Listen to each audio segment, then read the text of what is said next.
Welcome, everyone. Welcome back to the Imaginary Tavern, or welcome for the first time. We've not done anything in ages, but we're back and we're playing something different, something new. Well, not too new. It's been around for a while. We're going to be playing Brindlewood Bay by Jason Cordova today. A little bit of a cheeky murder mystery game where we all play the elderly. Well, these three do. Welcome if you're new. Welcome back. Let's quickly go around. My name's Barnaby. I'm going to be the keeper for this session. Why don't you guys go around, just give your name and the character you'll be playing, and something you really like about the elderly. Hi, I'm Sarah. I will be playing Melanie Heron, and I literally love spending time with people who have lived a life, often give no fucks. Yes. Sarah's already, Yeah. and are happy to impart their knowledge via stories, and I love it. Mark. Hi, I'm Mark. I'll be playing a character called Doreen Dwight. I'm not sure that voice is going to stay. But something I love about the elderly. So yeah, on that similar vein is that I like how they have no filter. They don't care what other people think. So we'll see if we can do that and not care what other people think. Yeah. We'll find out. And finally, we have the wonderful Thing. Do you remember me? Am I wonderful? I am Agatha Oliver, and I was shoehorning references.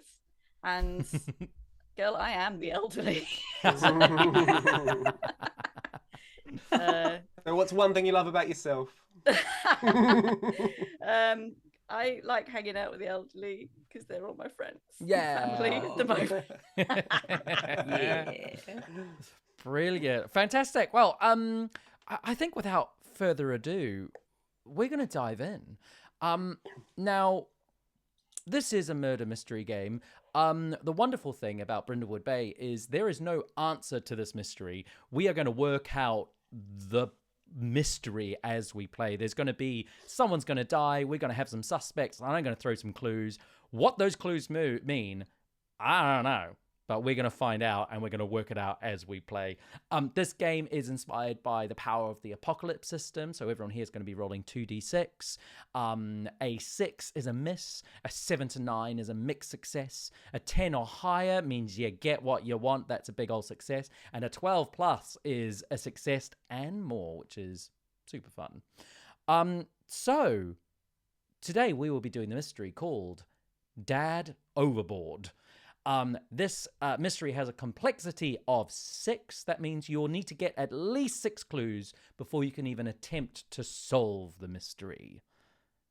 And let's just start.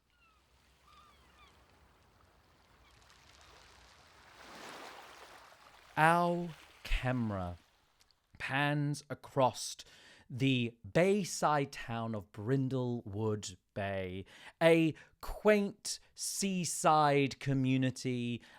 It has got a fisherman kind of vibe to it. It was an old whaling town way back when, but a lot of tourists are coming into this very quaint village, which our murder mavens have now called their home. Now, it is important to note that these mavens have solved murders before for this town. Whether the local police department enjoys that or not, we'll find out.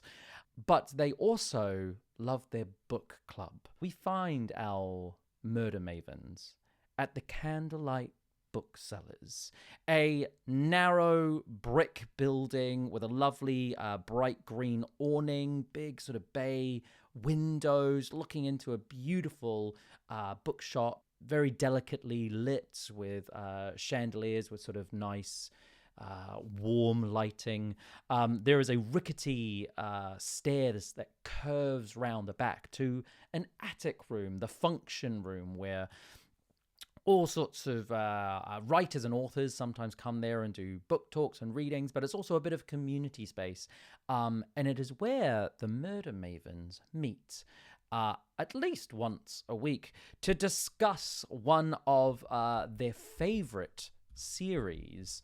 a book series known as the Gold Crown Mysteries by Robin Masterton, about the globe-trotting super sleuth detective Amanda Delacourt. The three of you are currently ending a discussion on a book called A Bishop Too Far, a murder that happened in a church where they were holding a chess tournament, where the second place contestant was found dead across her chessboard, holding a single bishop. And that was the only clue that Amanda Delacourt had to solve the mystery. And our mavens are discussing this as the camera pans around this loft. What's something you see in this room that shows that you have personalized this space, that you have a bit of ownership despite its community vibes? What are some things that you've done to the Candlelight booksellers to make it your own? I have kindly donated and built a small nativity scene starring taxidermied mice. It's bad. But they display it all year round. I love it. I think they may be scared if they don't display it, what will happen, what you will do if it is removed. I try to make them look like they have natural and peaceful expressions, but they don't look like that. They barely look like mice. They're all stretched out too much. I love that. So there's this, in this one corner, there's this fantastic nativity scene. Is there anything else you have added to this place? Yeah, Melanie has kindly donated as well something from her own personal modern art collection. She sees herself as a bit of an artist.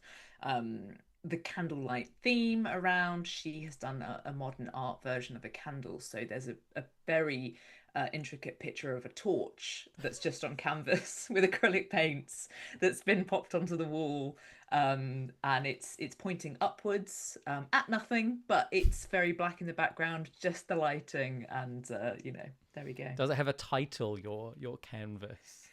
No, but it is signed in quite large letters. It takes like a third of the yeah. Fantastic. And Doreen, is there anything that you've added to this space to make it your own? I think when she first arrived in Brindlewood Bay, she's not originally from here. When she decided to retire here, she wanted to bring with her the idea that she was into bird watching, even though she isn't really. But this is part of her new chapter in life. And she has brought with her like the birds of Australia, and so like one of those things like basically for kids as well. So it has all the basic ones like an emu and a kookaburra, and they're done like in a cartoony thing. So it's just to educate the people of Brindlewood Bay of the birds that brought my passion of bird watching into town. I love it. So we have this personalized space that you're sat in, and we will get to sort of a bit more of your character descriptions in a moment. But as you close the book and you round out your discussion about A Bishop Too Far, there is a knock. Hello, Mavens, are you in? Yes, come in if you're sexy.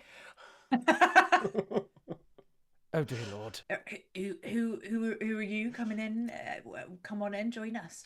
Doreen, calm down. Doreen, put your teeth back in. Oh, sorry. Before the door opens, you hear, I have so many regrets, as the door opens and you see Police Constable Wyman Maple, who you know because you have crossed paths many times with PC Maple. He or you have solved some of his murders that have come to town. He is a rotund man, quite short, wispy white hair. He's got all the paraphernalia a police officer has. Like he's you hear him like sort of the floor creaks as he walks in, And he goes, well, I'm terribly sorry to interrupt you, ladies. It just, well, there's been a murder, and I need some help. And you came to us. Unfortunately, yes. Now, I don't need you to go solving the murder. I just need some evidence. Let me go back to the start. PC Maple, we understand you plainly. You don't need us to solve the murder. I do not need you to solve the murder. We know you don't need us to solve it. That's really understood. Thank you. Melanie, you all right? Your eye, have you got something? You keep Yes, I just got something in my eye. Yes, that's see. right. Just something in there. I need to can get my, set you up with, you know what? And he sort of he like creaks a chair and sits in front of you. And he tells you that earlier today, a wealthy producer known as Albert Cross was dragged out of the bay dead. Mr. Cross and his family are on a yachting vacation, and their boat is presently anchored about a quarter mile into the bay. The surviving Crosses, the wife, Alison, the elder daughter, Sarah, the son, David, and the younger daughter Emily, all assert that Mr. Cross was drunk and simply fell overboard. PC Maple suspects foul play, but if he can't produce evidence soon, he'll be forced to let the family leave and take Albert back to London. He then says, the body is currently being held at the fish market on ice. Look, I just need you to prove that there was some foul play here. I don't buy that he was simply drunk and fell overboard. I feel like we would have known sooner. Something is not right here. Something is fishy. Oh, You're so funny. I think I've got something stuck in my eye. Oh, PC Maple's catching as well. Oh, it is. Right. So, that's it, really. Albert Cross is over at the fish market. The yacht is in the bay. You didn't hear any of this from me, but if you can bring me any evidence, I would greatly appreciate it. Please, but don't solve it. That's my job. Yes. Yes. Winks back at you, and we'll sort of like slowly back out the room and like close the door. Doreen, you do likes to watch him leave, don't you? Oh, he's utterly obsessed with me, isn't he? Utterly obsessed. Can't keep his eyes off me. He's always in here, but I've never seen him pick up a book. That's all I'm saying. Sorry, girls. Do you mind if I have my eye on him? I don't want. I'm happy to share. Well, given I have no problems at all. I can appreciate a good-looking man, but not for me. Well, I was looking for husband number 6, but not quite my type. Oh, lucky me. And as we say that, you gather up your things and you start making your way out of the bookstore. As you are all heading back down and heading through, let's get some character descriptions. We'll start with Doreen. Doreen, how are you feeling? What is your sort of like energy going into this mystery? And give us a little character description. Oh my goodness! I've got a pep in my step if we've got to solve a mystery of a murder in Brindlewood Bay. So you'll see Doreen. She's very elderly, so she's in her 80s. Mm-hmm. She wears a tracksuit, top and bottom, kind of that nylon synthetic material from the 80s. She just lives in it. She's very athletic. She's she's got loads of energy. It's covered in like sort of browns and dark grey khaki sort of colours. Lovely, massive, comfy trainers, and she just power walks everywhere. because she was almost a power walker Olympian back in her day, and ended up becoming a power walking coach in Australia. She wears a bum bag around her waist and carries all her essentials in that, so she's got her hands free. She has a pair of binoculars around her neck, which she says is for bird watching, but actually she's a nosy Parker and just likes to watch people. She people watches, she doesn't bird watch. She's super fit. She's got large glasses. She's got light pink lipstick on always. She's got gold hoops and a lovely tight permed silver hair. Quite very, very small, but very fast. Heading right at the store, you hear the ding of the booksellers as she heads out. Melanie, what are you thinking as you're watching Doreen take charge and head off? And give us a little character description. So as she watches Doreen head off, I think Melanie knows what's going on. She wants to see if she can have another quick look at PC Maple as he gets into his car and drives away. She knows what she's about. And yeah, Doreen is a little bit younger. She's like mid-70s. Very shrewd woman. Like, you can tell when she's watching you, she's got the air of she's got the air of an old history teacher, because that is what she is. So the kind of teacher that you would have had at class where all it was the look and you'd be like, my God, I need to pipe down. She has an incredible cardigan collection, so many cardigans, usually in a pastel, usually often pale blues, lilacs, but lots of pastels. And then she wears these like very detailed t-shirts, like lace detail underneath them. Also wearing like a very like think Mrs. Doubtfire vibes in terms of a skirt, often a grey or a black, that kind of vibe. Huge earrings always, not necessarily hoops, just massive earrings.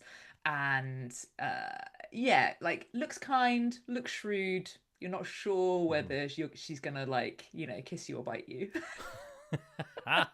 I love it. And as you are heading out the door, do you have like a mobile phone of any description, and what is it like? Of course I do. Yeah. I've got one of those mobile phones with the enormous keypad, just so that I can see. It's a bit tricky to see these days, but it's got all the mod cons. The mod cons? It doesn't have any. Well, yes, mod cons. I drew it in a picture once. It's modern. You look down.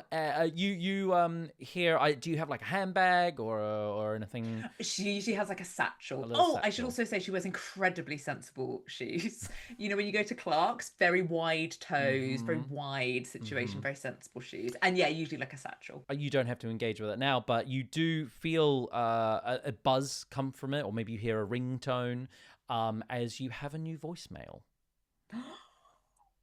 Do with that what you will.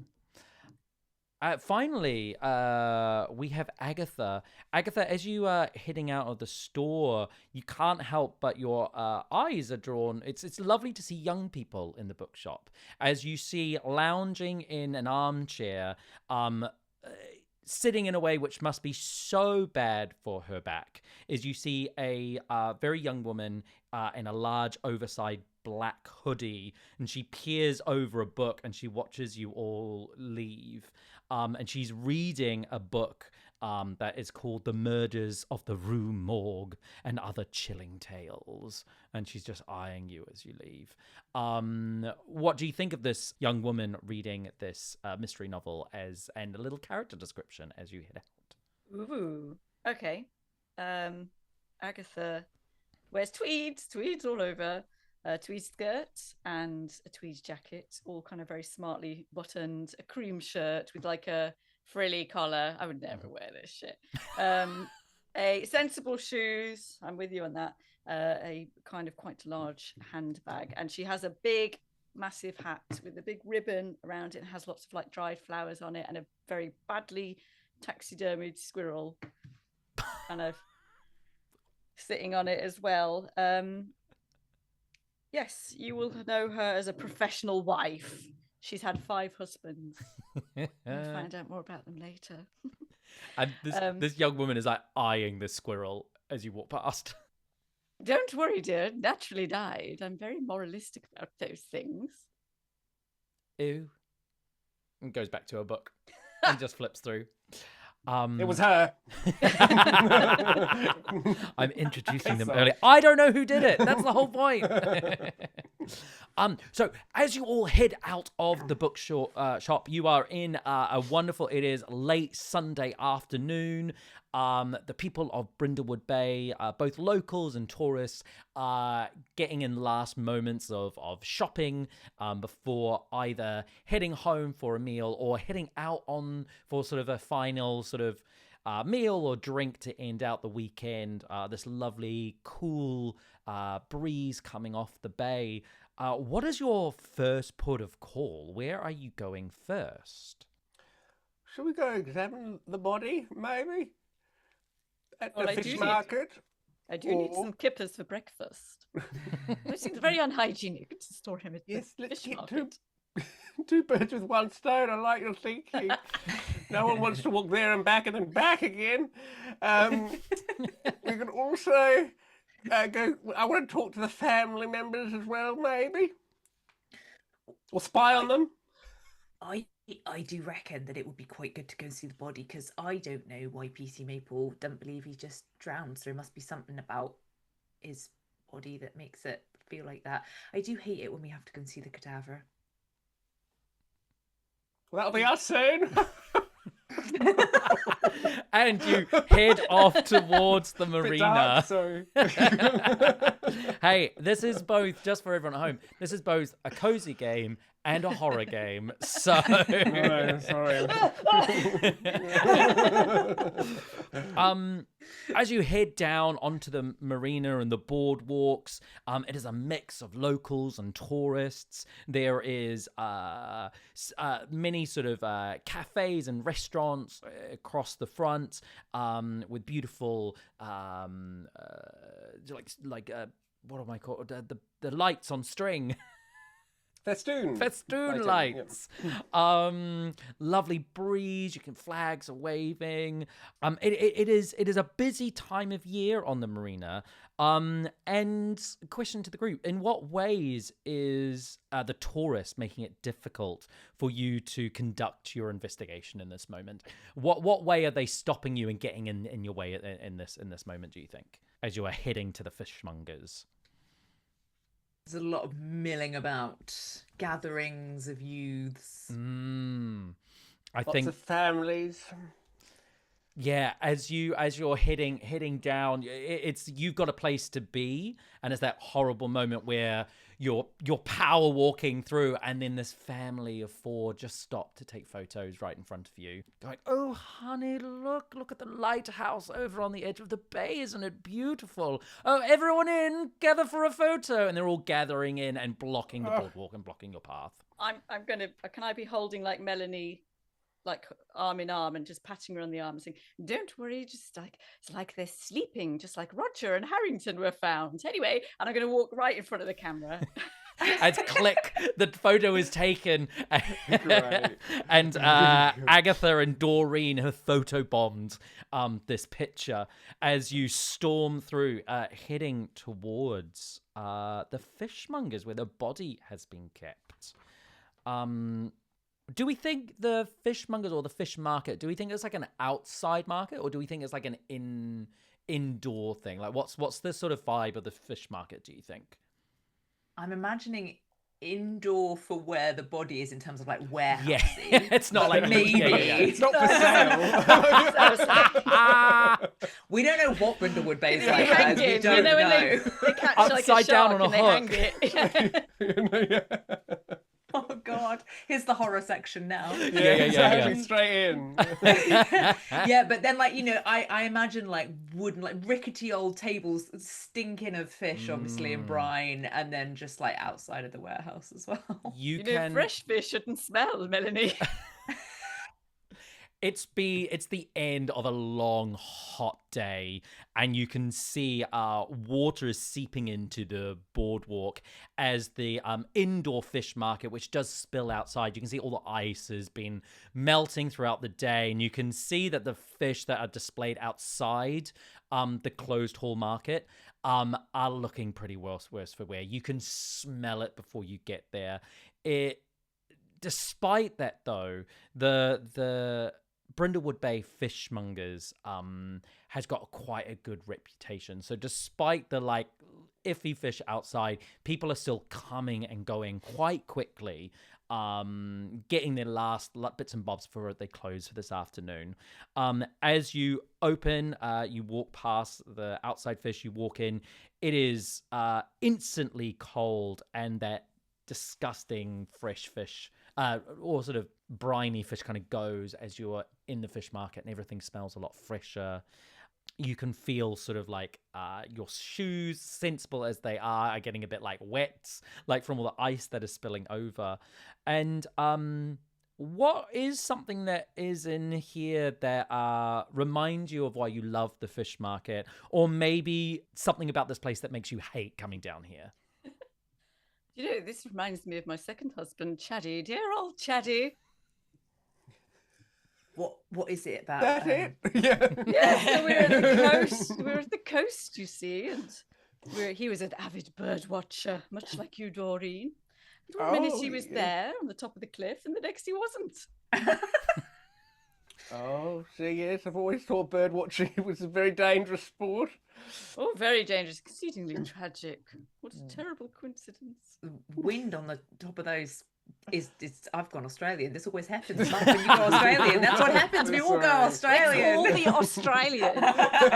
Even though it probably doesn't sound Australian. Except for you, Sarah, you still have to be Bristol. Wait. Let me. All right. That's how I'm going to get into it. Always, if I say all right, it's because I'm trying to get into the accent, just so that everybody knows. Right. It is unbelievable how it can be very windy at the top of a cliff, can it? That's the thing. Very, very windy. You just don't know. Got to be very careful. Must have missed a footing because it was so beautifully not windy that day. As you finish that, in the silence, you hear cutting through it. Because actually this whole place is silent. As you can see at the far end of the fish market, you see standing on a crate is a tall, broad-shouldered, big silver beard, and holding a flagon, a silver flagon. And he goes, cheers to you all, and for coming to hear the story of Brindlewood Bay and the mighty fish that we have here. As you see Etienne Beauregard, who is the local fishmonger, and has this whole routine where he tells tales of Brindlewood Bay to the tourists in aid to sort of sell the fish. He is also the owner and the proprietor of the fish market. And he sort of rounds out his stories. And then the whales were never seen again. And the crowd goes, whoa, yeah! And just raucous applause as he starts selling.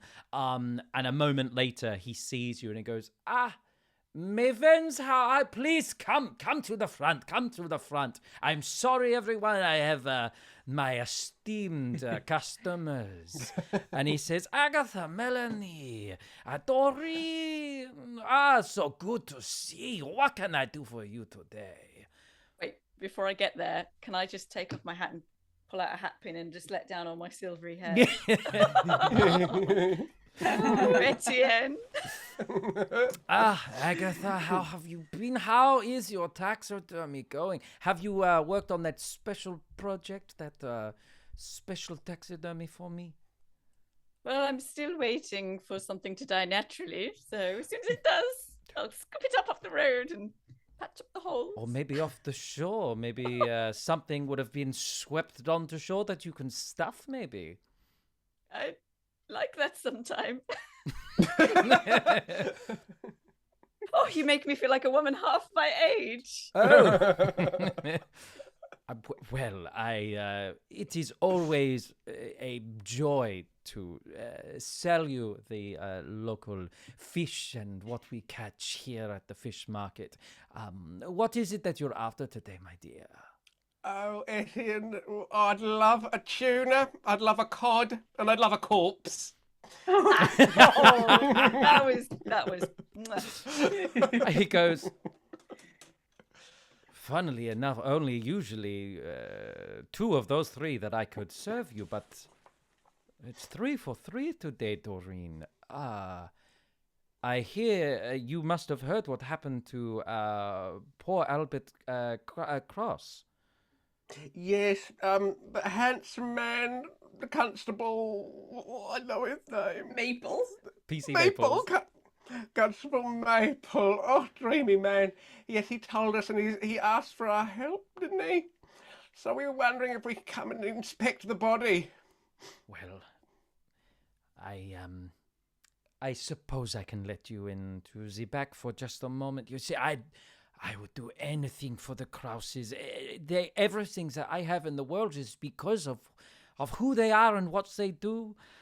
When they told me they needed somewhere to store poor Albert's body, I was more than happy to make room between the cod and the herring. Please, come into the cold store. I will show you, but as long as PC Maple has said it's fine. He did, absolutely. Doesn't Agatha's hair look divine? It does, Agatha. Is it a new product? Or is it just the salty air? It's just the salty air and the love of 5 cats. A lot of salty air around here at the moment, that's what I'll say. Etienne. Etienne, who was it that brought the body here then? Was it his family? I thought it was PC Maple, but who was it? No, it was PC Maple and the rest of the police department brought it in. I have not seen the Crosses. They have not left their boat since last night. Oh, they're still in there. Is that normal for them? Do they have a house that they normally go to?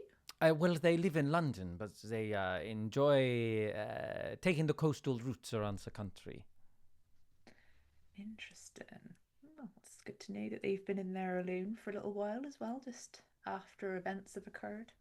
Yeah, let's go and have a look at poor Albert. May he rest in peace. I'm sorry for your loss as well, Etienne. Thank you very much. And you head into the chill of the cold storage. He shows you in. It is everything that you imagine. It is as a strong fishy smell. There is buckets and buckets of ice and large tuna hanging from hooks. And he walks over at the end, and there is a big box freezer which he opens, and there in the large ice box is an man in his mid to late 50s.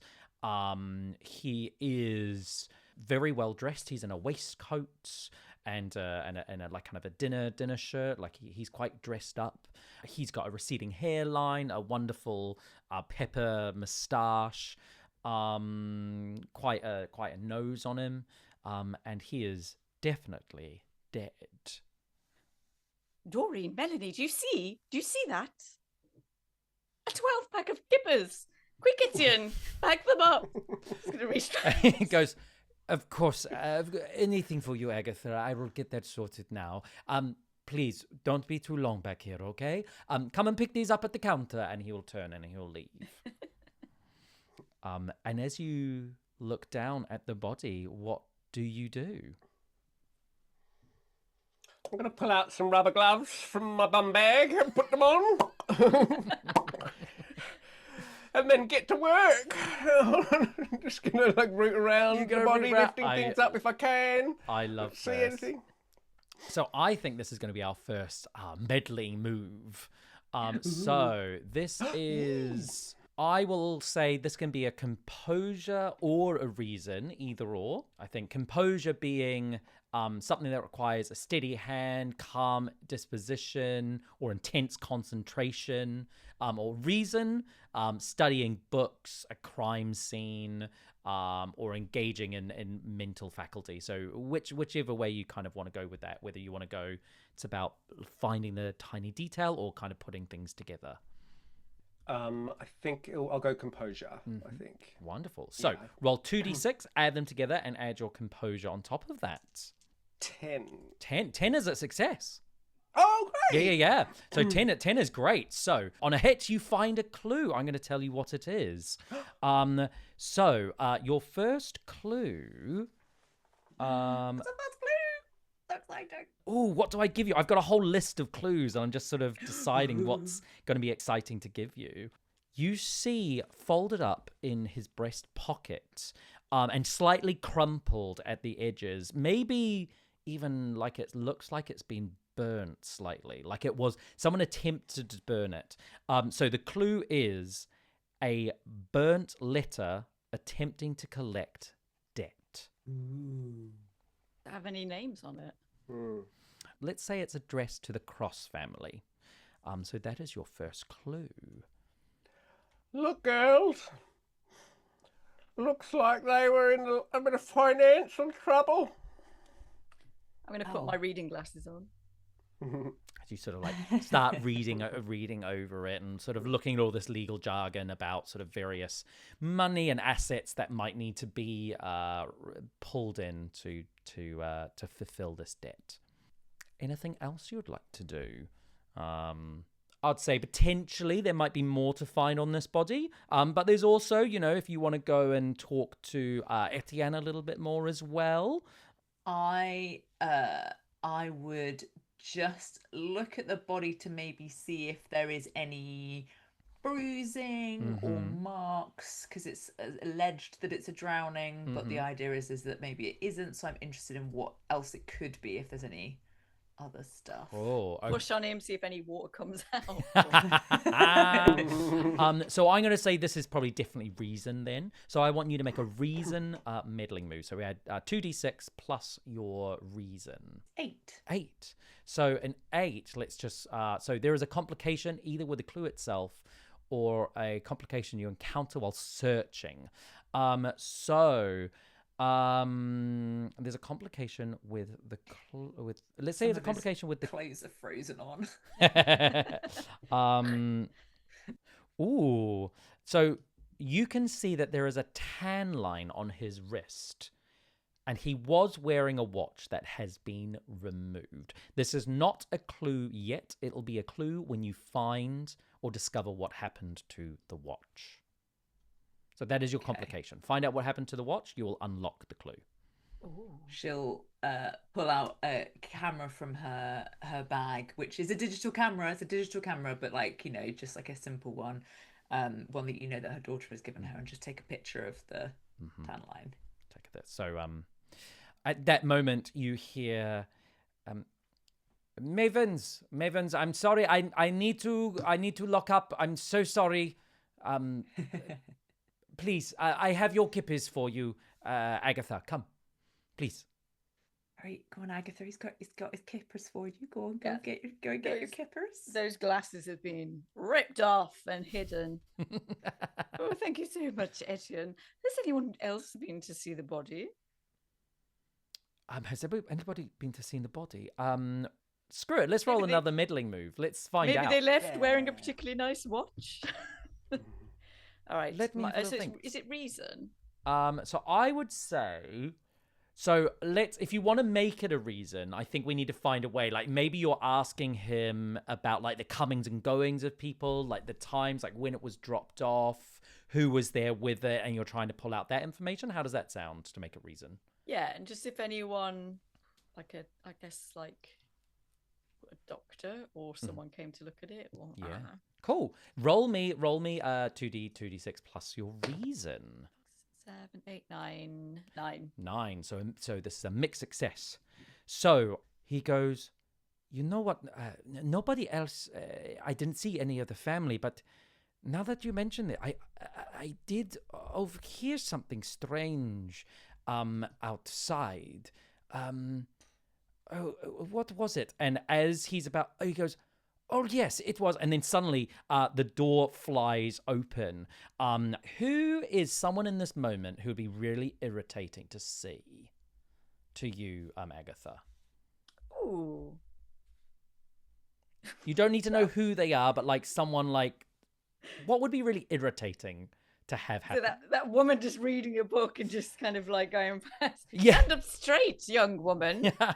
You see, at that moment, the woman burst. The woman, the young woman in the black hoodie comes in and says, "Oi, I know you. I thought I recognized you from the bookshop.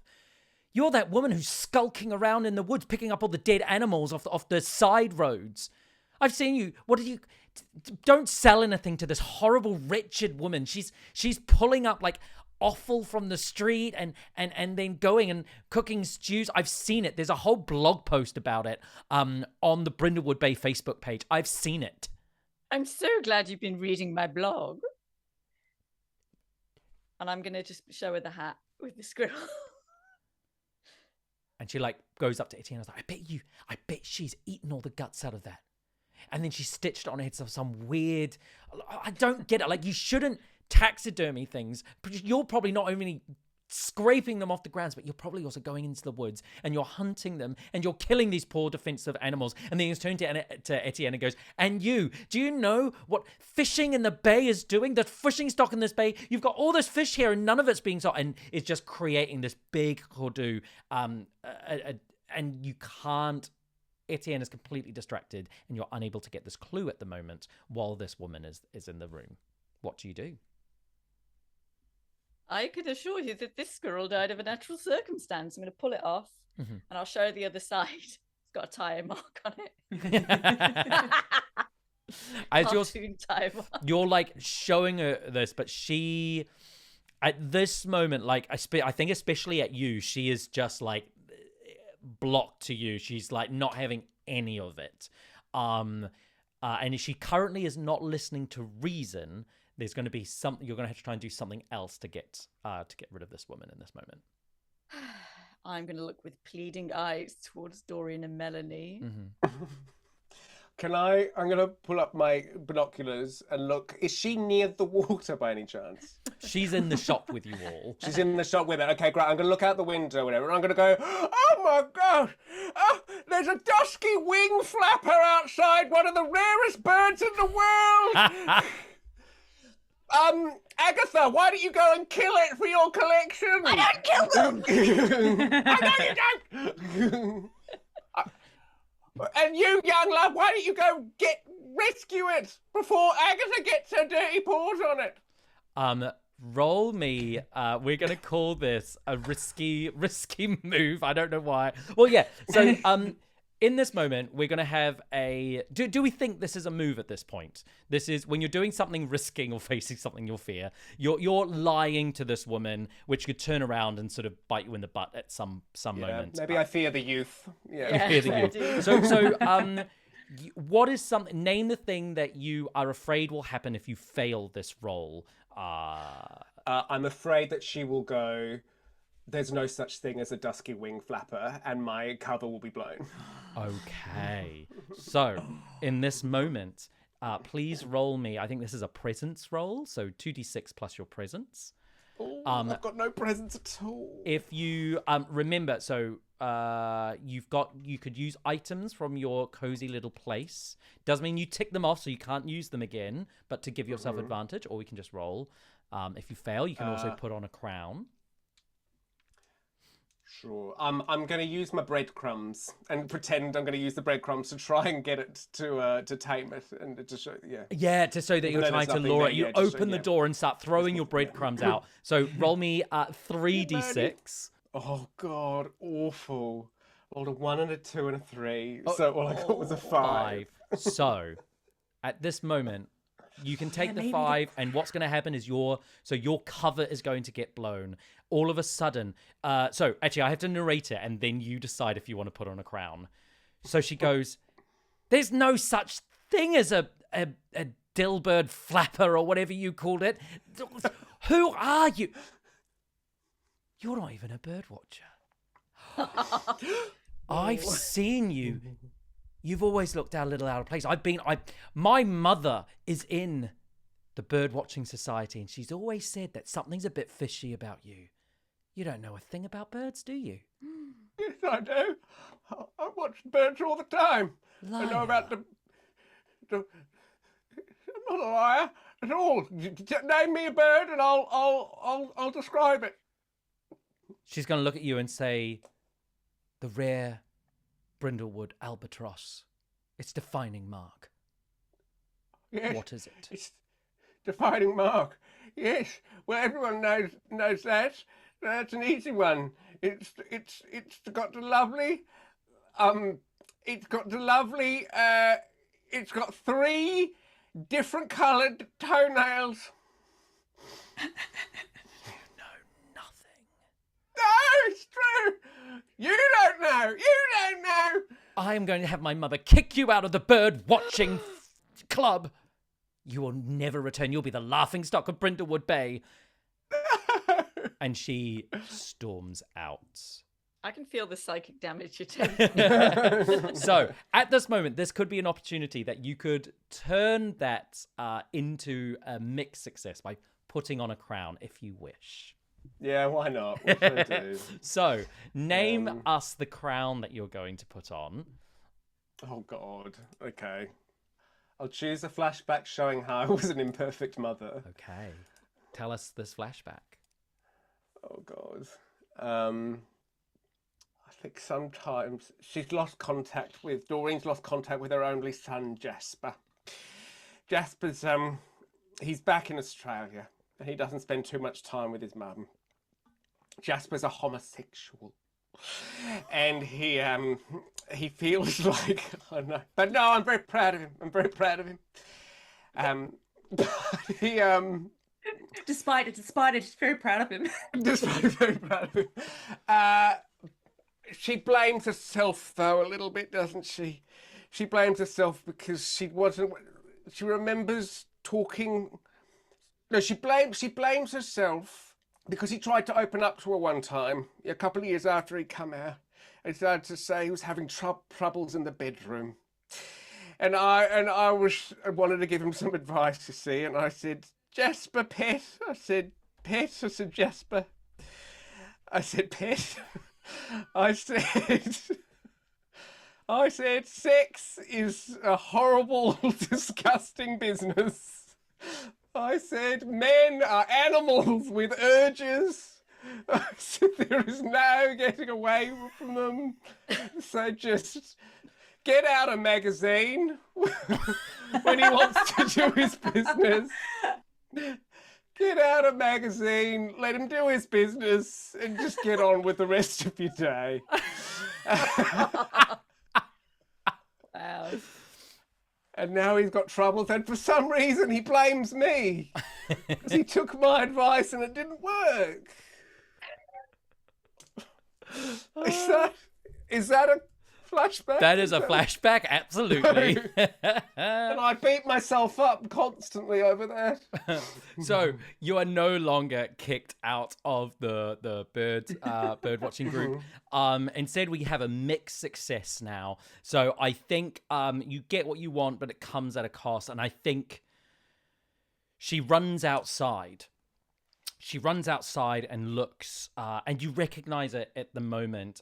She is Mrs. Winter's daughter. She is Nancy Winters. You only know her mother as Mrs. Winters, but she talks about Nancy all the time and all the sort of work that she does around cultivation and the wildlife around Brindlewood Bay. And she runs outside, and she's run down the pier, and she can't see anything. And she realizes when it's a bit too late that you've tricked her, and she turns, and you just see, and she points at her eyes, and then she points at you. Like, you see that through your binoculars. She looks directly at you. She, like, adjusts her hoodie, puts it up, and she crosses her arms, and she walks down the bay away. And at that point, Etienne turns to you, Doreen, and says, so much has happened today. This is not the first argument that has happened. I heard an argument happening outside my shop, and now that you've mentioned it, it sounded like it was Emily Kraus, the youngest daughter, and her mother were arguing outside of the shop, but neither of them came in. So the clue is a heated argument between Emily and Alison. That is the clue. Etienne Beauregard sees you off as the afternoon is coming and we're sort of moving into dusk. what is it that the Mavens do now? We're going to row out there. See the family. Are they docked though? Yeah, they are about half mile out in the bay. Well, better get back on the old. Well, actually, I don't think she has a boat, but I go to the rental place a lot. Great. We'll go to the rental place. Gotta get those arms moving. Make sure I do just a little bit of. Can't always find someone to play tennis with these days. So Brilliant. a bit of this. Bit of that. You go to the small shack that's on the in the marina, like sort of on the edge of the docks, which usually is just like, yeah, you go around and you can see that there is an older man. His name is Philip Wise. He works as the what are we calling it? The boat rental. The boat shack. He works at the boat shack. Where he boat shack, can't do that. Yeah. Where he rents out dinghies to the tourists, and he's like locking up at the moment, but just to move things along, you manage to convince him. He goes, just be careful out there. You know, it looks clear now, but it can get a bit choppy out in the bay. What's the excuse that you give him to say that you need this boat overnight? I tell him that I want to take Agatha and Doreen out for a well-deserved stargazing trip in the bay. Fantastic. I'm going to put all my hair and hat back together as well, by the way. It's all in a bun. Absolutely. He goes, oh, well, it is a lovely clear sky, but those skies can turn nasty. But I don't know how much light you're going to get. The moon, and you look up and you look to the horizon, and you can see the moon has started to come out as a full moon tonight. There's going to be a lot of light pollution just from the moon, but enjoy your evening nonetheless. If you just return it to pop it under the docks there, it should be safe enough till the morning. All right, my lover. Thank you very much. I appreciate you. Appreciate your work. Very welcome. And you get into the dinghy and you push it out into the harbour and you start rowing over as sun sets. These three... Put your arms down. I got this. As these three elderly women row the boat over to the yacht that is docked in the centre of the harbour. What time are we on? Shall we take a little cheeky 5-minute break? Great. That's good. We'll see you very shortly for a little bit more of Dad Overboard.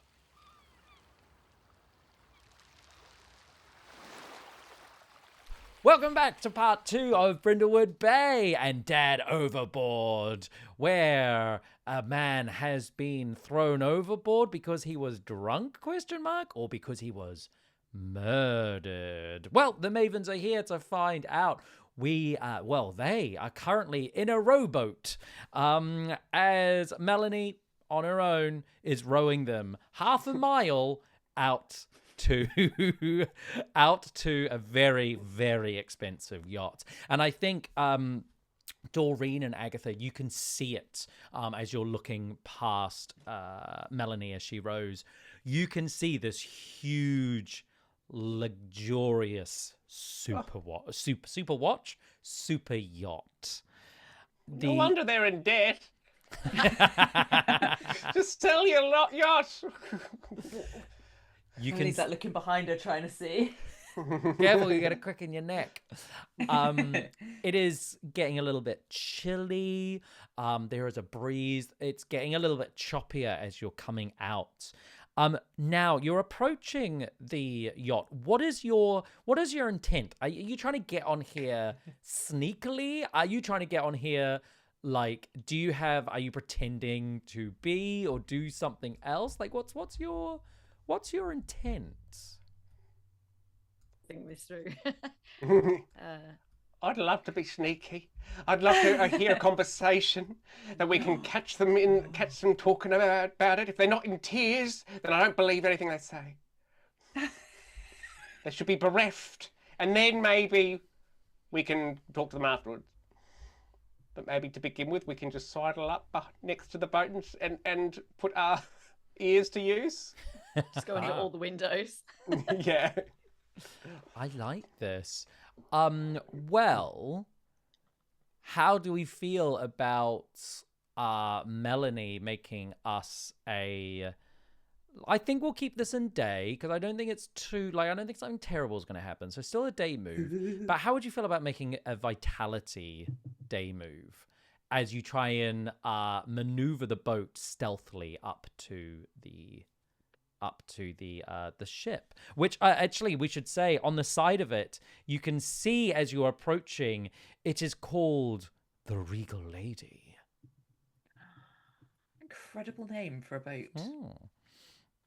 Yes. How does that sound as a move? Would you like to do that? That sounds good. Yeah. That sounds So, good. What are you afraid will happen if you fail this? I'm mainly afraid that if I don't maneuver in a calm, considered way with the waves, that I am going to bash the boat into the side of their yacht in such a manner that it will be impossible for us to do stealthing. Okay. Because it will be so loud. I'm also, as a subtext, low-key worried that it's the kind of yacht that only has a ladder to get up the side of the boat. Cool. Noted. So 2d6 plus your vitality. 6 and a 1, so that is a 7. It's a 7. So that is a mixed success. So Nice. when we're a mixed success in a day move, so I will tell you how your actions are going to leave you vulnerable. At this moment, you can choose to back down or continue to go through with it. If you go through with it, the keeper will decide what it looks like. So I think you will you'll knock into the side of the boat, and someone from on that boat will look over the side and see you. There is also only a ladder to get up to the ship. To the deck. The worst. Would you nightmare. still like to take this sneaky approach? Only one person will see you. I think yes. I think for the fun of the narrative, Yep. yes. As you're rowing, I think you've got I'm going too fast. yeah, Agatha and Doreen are like, slow down, you've got to calm down.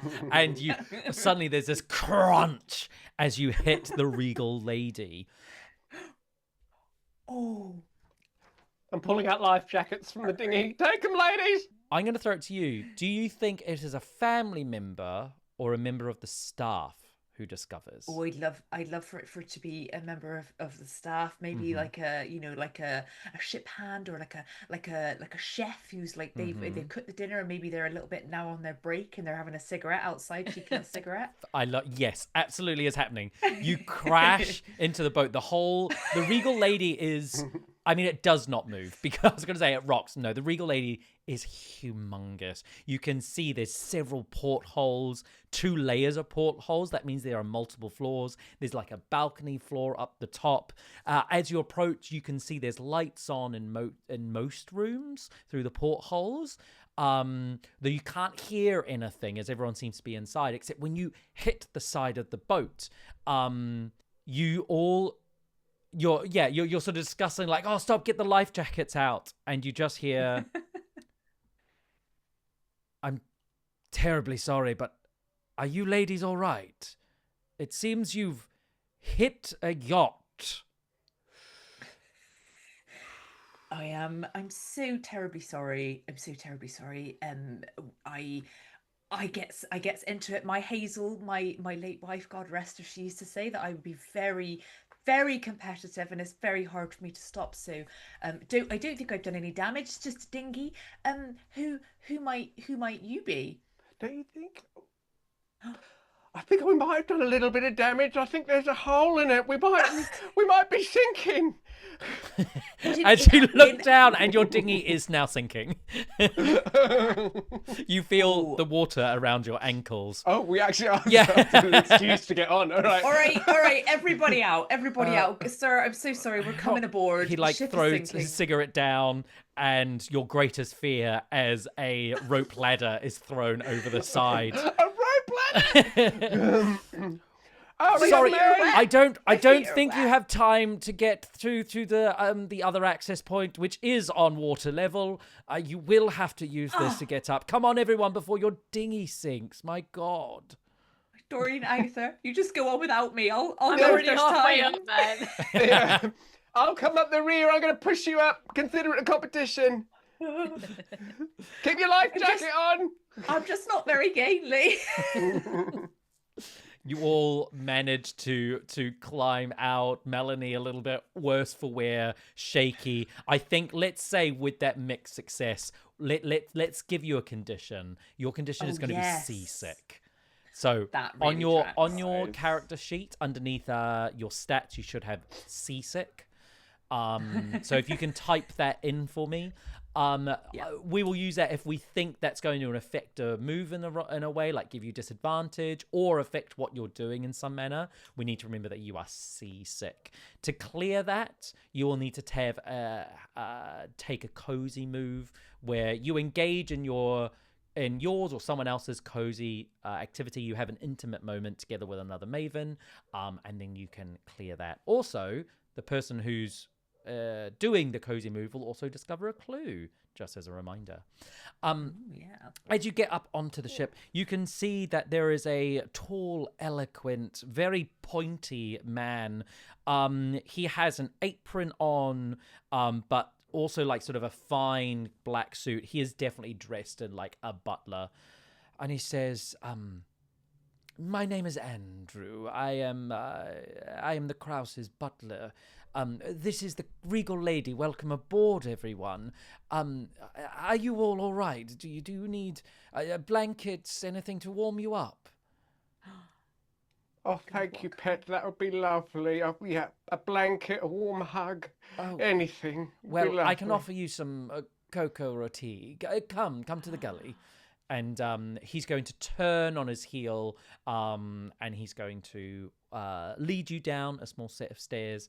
Down, you can see underneath there's a long hallway, lots of doors either side, and it goes down one more floor, and there's like a basement or a lower deck kitchen, which is at the base of the ship. And like you're all walking there at the moment.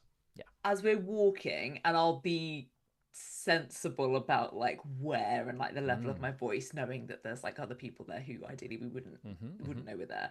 But can I try and get a vibe check from him by chatting to him to understand, like, does he like working for this family? Is he loyal, or is he like, whatever. So I'll be like, oh, so this is interesting. So you said that the family name here is Kraus.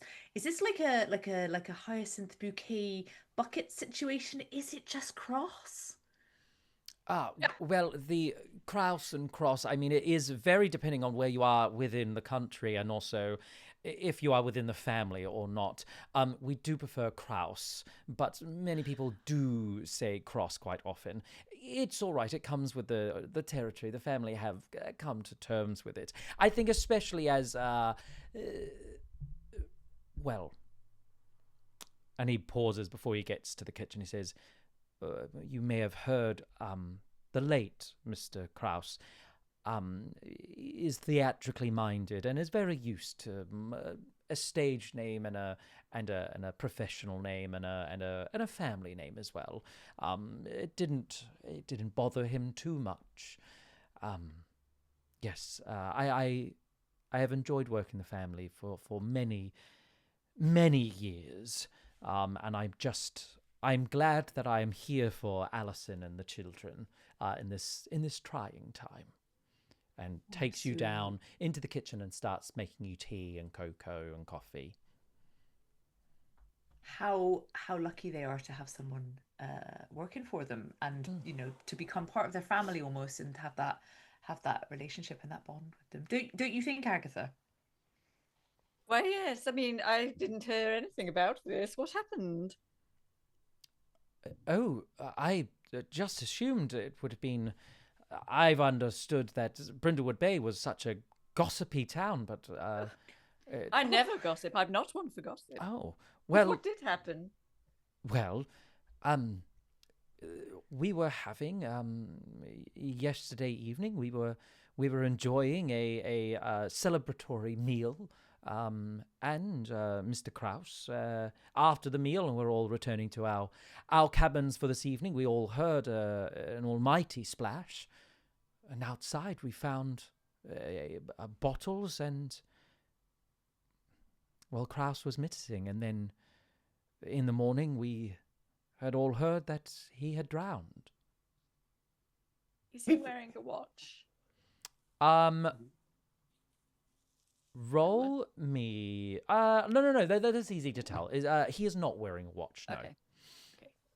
Okay. He fell off this very yacht. Yes. Whereabouts? Here? No. On the deck. We're currently in the kitchen. Don't worry. There's no like sort of secret doors or anything. You're not going to stumble out here at all. No. It is such a shame. He was a lovely man, but the family, we must continue, and I must continue serving them even in this time of great need. Have they asked anything of you for this time when it all happened? Like, did you say it happened overnight, but then everyone was told in the morning? Have you needed to do anything for them to help them, practically speaking? Oh, well, there's so many affairs. When someone dies, there's so much work to do. I can see the strain that is having on Alison and the children. I think we can have a little meddling move here. See if he reveals something. Up to you. What's your vibe in this moment? I'm trying to appear, I think, like very, I care about this family. Mm-hmm. This is like a terrible thing that seems to have happened. Like, he's so kind, giving us like cocoa. Mm-hmm. And just like asking questions, like curiosity questions. I feel like this is a presence Perfect move. Yeah. Okay. It's 11. Ooh. So that is, let me just triple check, that is definitely getting a clue. Yes, on a hit, you get a clue. Yes, it is awful, everything that's happened, and of course, right on the back of poor Samson going missing as well back in London. Samson's the family dog, a Samoyed. Samoyed the Samson. Samson the Samoyed. We always get it the wrong way round.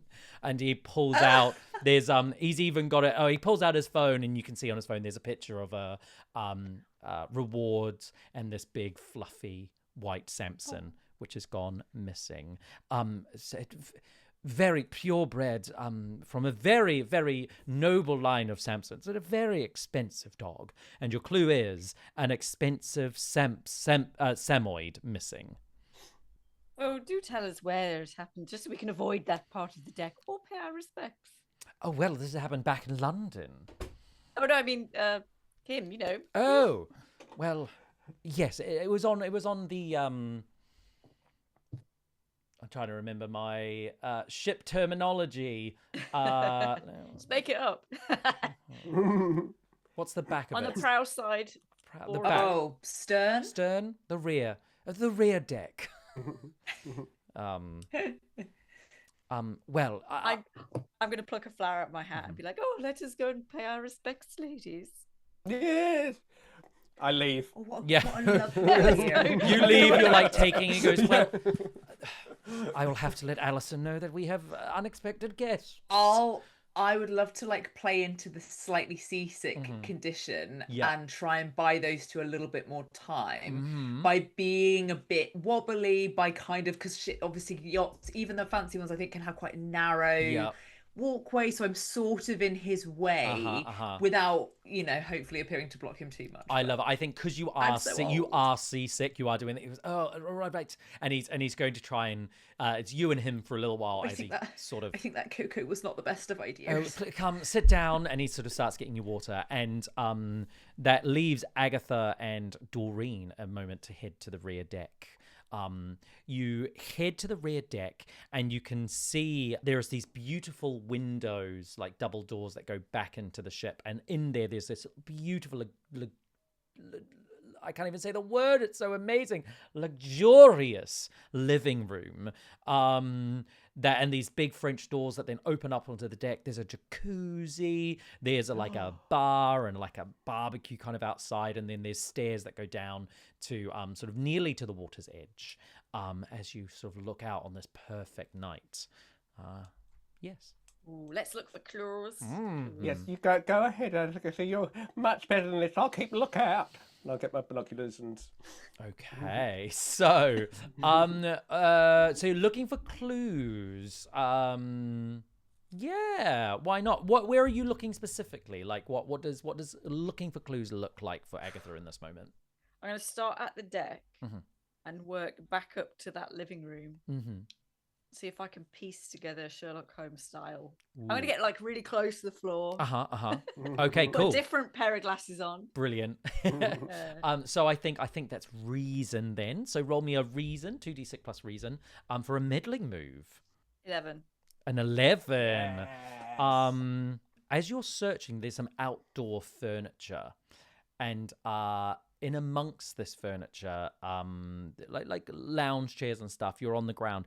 You can see at some point someone's torn something up and like thrown it overboard, but the whatever it is kind of blown back on and underneath the seat. And you pull, and there's a couple of pictures, and you can see that there it is several torn up pieces of a family portrait, a family photo of all the members of the family. The clue is family pictures discarded. Ooh. And it looks like, one of those, like a rich family have gone like, oh yes, we'll get together, we'll have the Christmas family photo at the party in front of everyone, and then we'll hang it or send it to everyone. Like it's that sort of I thing. think someone's like crossed all the I's out. I don't think it, but someone definitely has like torn it up. They've not, nothing super weird yet. Yeah. Okay. So that is what you find. Cool. I will show it to the others and. Yeah, you go up. You go up to where Doreen is, and Doreen just keeping a lookout. As you've got your binoculars, you turn to look inside, and you can see the door to the living room is opening. What do you do? This is while Agatha is like lower down on the deck and kind of out of view, and you're sort of in plain view. What do you do? Agatha, 10 o'clock. And then I'm going to pretend to pay my respects to Albert, as we pretended to do, said we were going to do for... Okay. May he rest in peace. Thanks to the warning, I'm going to hit the deck and roll back towards Doreen, like uncomfortably, not athletically, and then kind of just roll and kind of like creak up into a praying position too. So you're both visible, basically. Yeah. Okay. You hear a. What the fuck? Oh, language. I'm sorry. Who are you? As you turn around and you can see a young man. He is wearing like a loose shirt, loose shorts, like boat shoes. It's sort of like the white kind of like cordy kind of look. His hair's like all slicked back, kind of dirty brown, dusty brown, browny blonde kind of hair. And he's sort of got like a pile of books under his arm. And he goes, No, I'm sorry. Who are you and why are you on our boat? Yes, I understand this must be quite bizarre, but your butler came to our rescue, you see. We were on digging, and unfortunately our very competitive... Oh, what the hell has Andrew done? He just let us... He saved us. He saved a bunch of old biddies, and we're very grateful. We thought we'd come to pay our respects and offer our thoughts and prayers. You knew May he rest in peace. You knew my dad. Amen. Don't sing. You don't need to sing. So you knew my father. We knew of him, yes. So you're... Oh, so you like appreciators of the arts? No, Oh my we knew God. of... Where's Melanie? Yeah, I know. We cut No, back we to knew- Melanie. Can Melanie have like in this moment as well suddenly remembered that she's got a voicemail and like go, Oh my God. It's now the time! It's a confession. Yeah, you cut back and Andrew's there going, right, I'll be back in a moment. Don't go anywhere, or if you go anywhere, go to the deck to find your friends, all right? all right, my lover. Well, I don't think I can go anywhere at the moment. Actually, Very good. And he turns and he walks down the hall and he takes like the third door on the left and opens it and closes the door. just saying third door on the left. Noted. And you get out your phone and you see, yeah, there's a voicemail from an unknown number. Okay, I listen to it if possible. And you hear, oh, hello, Melanie. I am getting in contact on behalf of a dear loved one of yours. There has been a favor that I've been asked to pass on. Simply that a boat needs to be maneuvered into the moonlight. And then silence. There's like a crackle. There's some noise in the background. Please do this as soon as possible.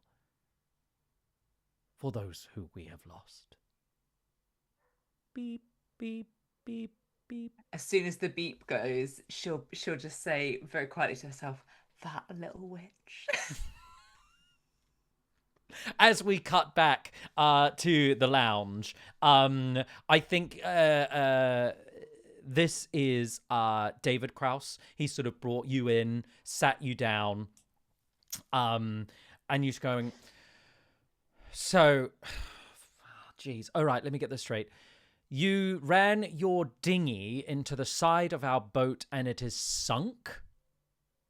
Yes, what a terrible, terrible accident. Don't know what Philip Wise at the boat jack's going to do to Melanie, poor thing. Right. I suppose I can ask Captain Curly to see if he'll take you back to shore this evening. We can't... Well, we're happy to stay here if there's room. We're more than happy to. We don't take up much. Honestly, we pass out like that anyway. No, Doreen, I must feed the cats. Oh, she's going to feed the cats. Flap my kippers. All right. Look, I'm going to get Captain Curly, I'm going to have a word with him, see if he can take the yacht back to shore so we can drop you off. Oh, it's a lovely yacht. And I'm going to start walking around and, like, touching things. No, and don't being touch like, things, Oh, back in my please. day, we never had things as fancy as this. My goodness. And we're just looking for any sort of, like, signs of a scuffle or any sort of, I guess, clues within here. Yeah, that led to as you're looking round, just to sort of paint the picture a bit more, what in this room is like oozing the fact that these people have too much money? What is like the you thing? know, the chandelier that's the size of my house. This giant crystal chandelier, which is just looming above you all. As you are like talking and you're investigating everything. I mean, I'll let you. I think you're kind of doing two things at once, and you're keeping your cool while looking at things. I think I'll we'll make this a composure roll of the middling move for you. Oh, 9. 9. So is that failure? no, Sorry, that is it's all you with get the a clue, cost. but there is a complication. let me just read it fully, just so we're all on the same page. So there is a complication either with the clue itself or a complication you encounter while searching. Can I destroy the chandelier by What does this button do? Yeah, and you go and you press this button, and the chandelier starts to drop for cleaning. I drop to the floor and roll awkwardly. No, I think it drops down, and David walks up to you and he goes, "Oh, stop touching everything!" And he, I'm so sorry. He hits the button and it comes out. And I'm going to give you a condition, and I'm going to give you the condition watched, as in he is now really keyed into whatever you're doing. So you are being watched. The clue you find, we're going to have actually, and we're going to say you see when he goes and he hits the button again. You can see in his pocket in his shirt there is a watch. He's got a watch on his arm, but there's also a watch in his pocket. I need to actually give you the full clue as well. So you see this watch. What do you do? I go, "Oh, I'm so very sorry. Oh, young man. Oh God, that gave me a heart attack, and I'm gonna wobble into him, and then as I do, I'm gonna I want to say, "Oh, you're such a strong man. Thank you so much." And then kind of, and then if I could just kind of knock the watch out of his breast pocket, and then apologize and try and take a look at the watch. You knock it out, it flies out, and let's say it lands. Butterfingers! It lands next to Agatha. And David turns and goes, and he sort of storms over and quickly grabs it. I try and get it first. You pick it up first, and you can see that this watch is set to the completely wrong time. It is set, let's say, 5 hours early. It's still working, but it's set 5 hours early. So your clue is a wristwatch set to the wrong time. Oh, okay. So Albert was operating 5 hours ahead, whether knowingly or unknowingly. Or right? Because that's his watch. I assume it's his, yeah. But if it's earlier, would he be behind? You're right, yes. maybe yes to that. it stopped working when he died, and then for some reason it works again.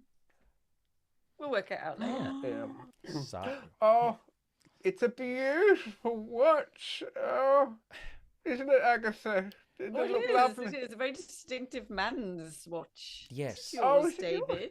No, it can't be David. Look, he's wearing one already. Oh, yes, it's you are. He snatches it from you both, and he says, "It was my father's." May he rest in peace. Indeed. Captain Curly! And he storms off, calling for Captain Curly. Quick, let's go to the rooms. Okay, yep. Power walk. Okay, you two power walk to look into some other rooms. We cut back to Melanie. What are you up to after getting this voicemail?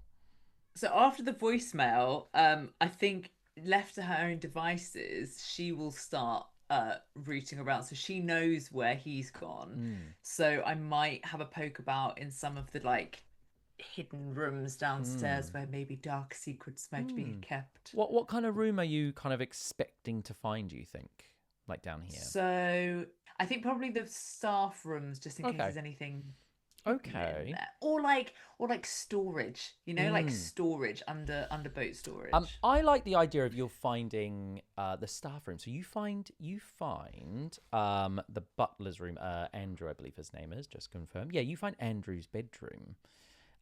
Very meticulous, clean, square edges, except for one corner, which is just a pile of crap. It's like all clean, but like everything's been like shoved into a corner to make all of this look lovely. So when you're facing with your back to all the crap, it looks amazing. It looks immaculate. You have a very short amount of time because I think you hear... Sorry, did you say 3 old women have crashed their boat into our yacht? As you can hear somewhere not too far away, the voice of a woman and David talking. Ooh, okay, cool. I will, if I can have like a cursory look around, but I'm interested in the, well, I honestly think she would start tidying the crap. Like, that's the kind of thing where it's like, that's obviously like a random corner, so she'd be maybe start tidying and like, yeah. I love that. Is this kind of with the hope to find something? Yeah, I think so. And how are you doing this? Are you being quite delicate going through these people's stuff? Or are you doing it quite quickly? I think quickly, but she wants it to be obvious that she's been tidying, knowing that there are people who are nearby who could potentially like interrupt. All right. So you're like, yeah, I like that. So I think we'll call this a composure then, because you are doing that same thing where you're pretending to do one thing, but you're actually doing another. So yeah, roll me a composure as you start going through and you start putting away his stuff. Question. I'm going to give you disadvantage for this. You are still feeling a little bit queasy. You're not feeling right. So you will roll 3 dice and you'll take the 2 lowest numbers. Oh, that's so sad. But then you still get to add 2. Okay. Oh, that is a sad, sad time.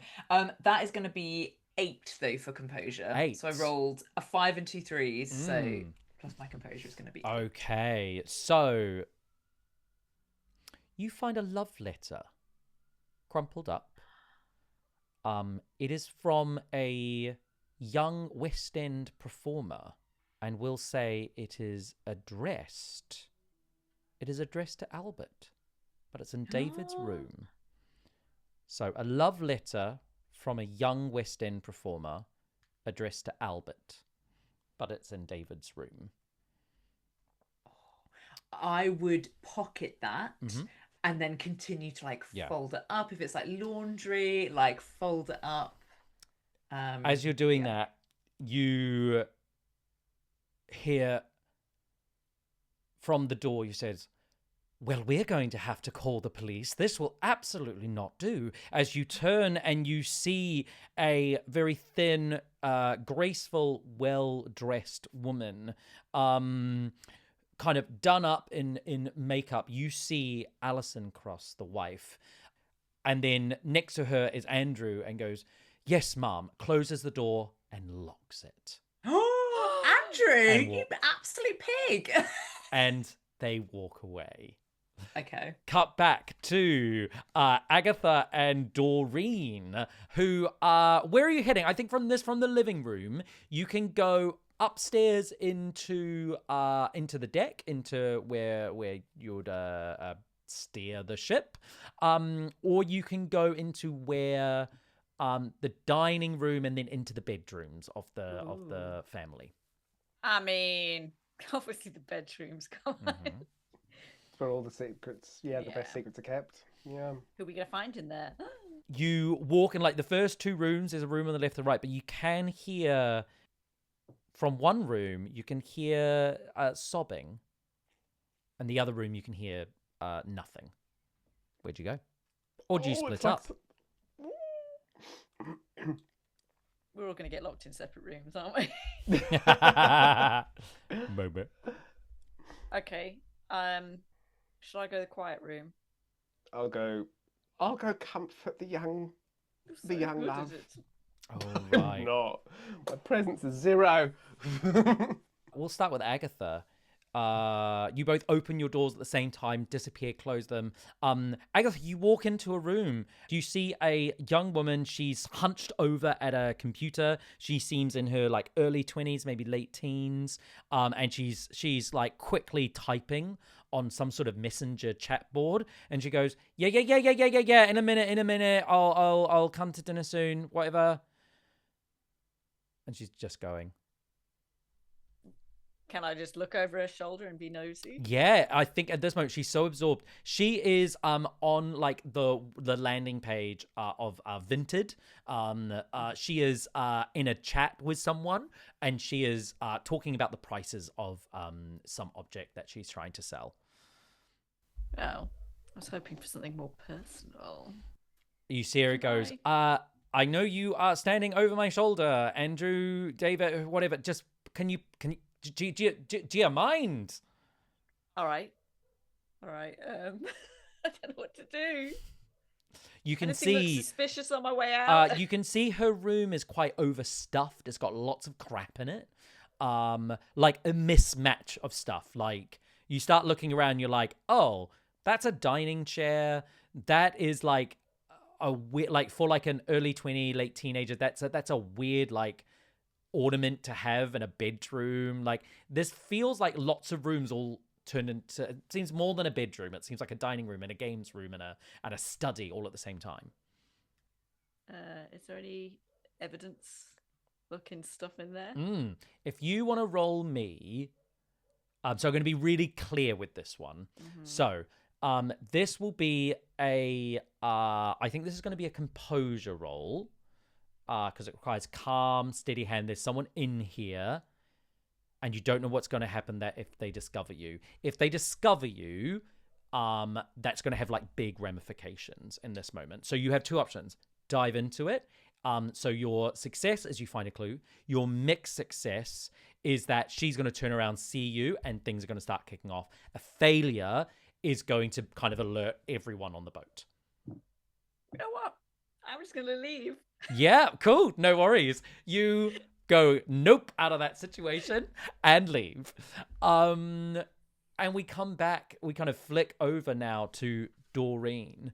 And you see sitting on the side of a double bed, on a phone, just going, oh, poor Mercedes, look, Mummy will be home soon.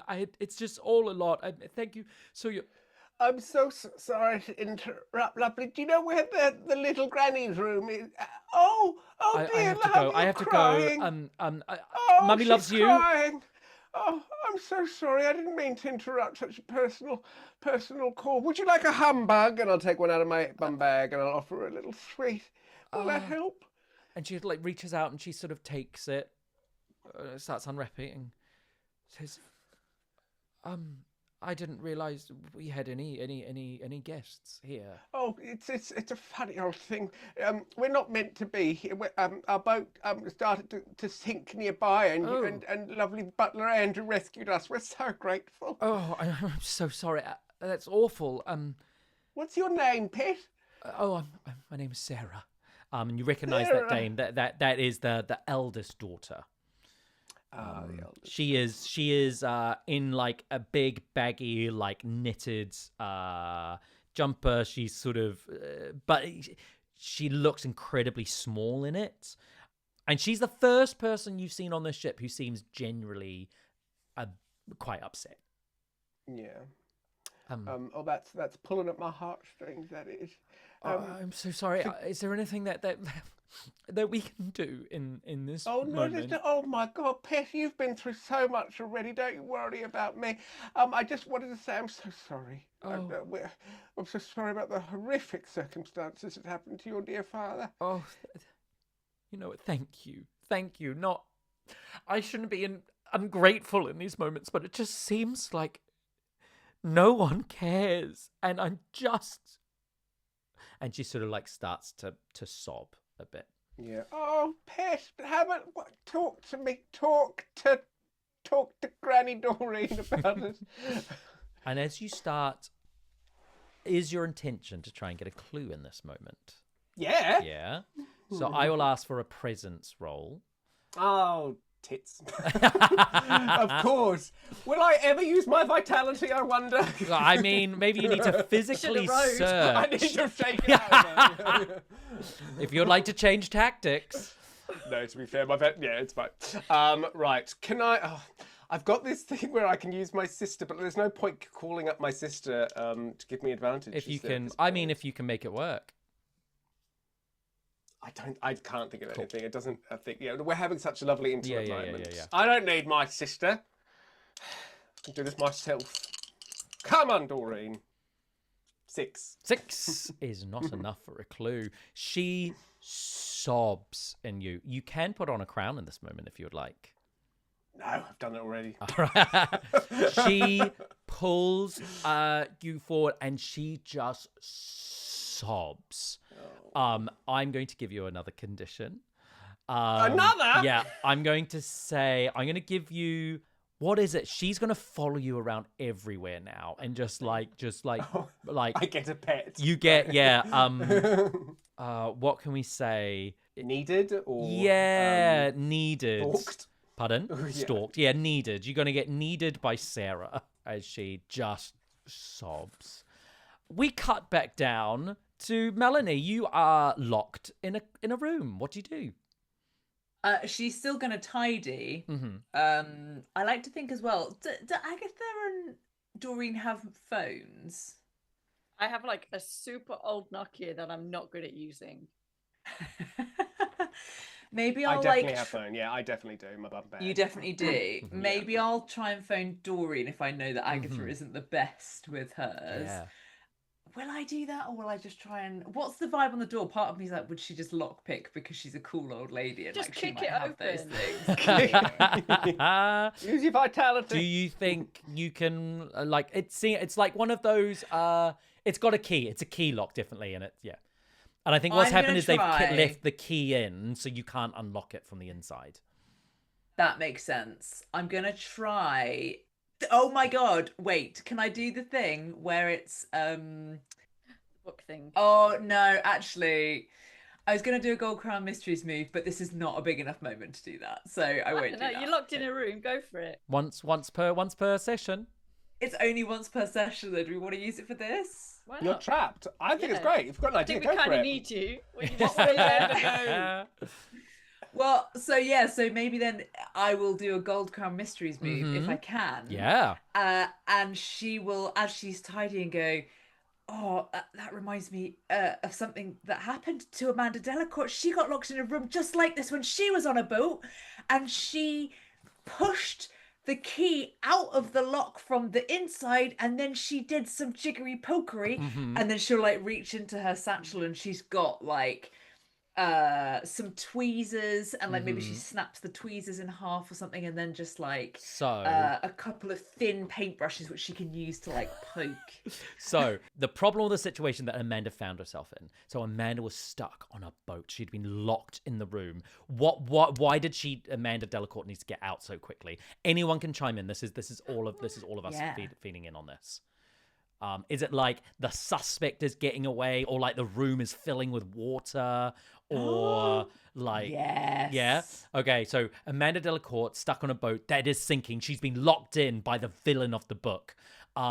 She goes into her bag, she pulls out tweezers and other odds and ends, and she makes a makeshift lock picking set. Could she have a piece of paper and she puts it onto the door and she pokes the key out with the tweezers and catches it on the paper and then pulls it underneath? Yeah. I love it. Yes, absolutely. And this is, and you, so that's how she overcome the situation in the book. That's how you, what is the name of this Golden Crown mystery? This is the one where it's called the Twilight Boat of Love. Oh, yeah. Oh my. The Twilight Boat of Love. A Golden Crown mystery by Robin Mattison. So in this moment, we'll say that this has gone into a night move, definitely. So you're going to get a 12 on this night move. So you get what you intended to do, which is escape from this room using this 12 plus, and I will tell you an advantage you receive. So I'm going to say in this moment you have complete free reign of the kind of the lower floor, and the next roll you make while on the lowest floor of the ship will be with advantage. Amazing. What if you got something now, or I can cut to someone else and come back to you?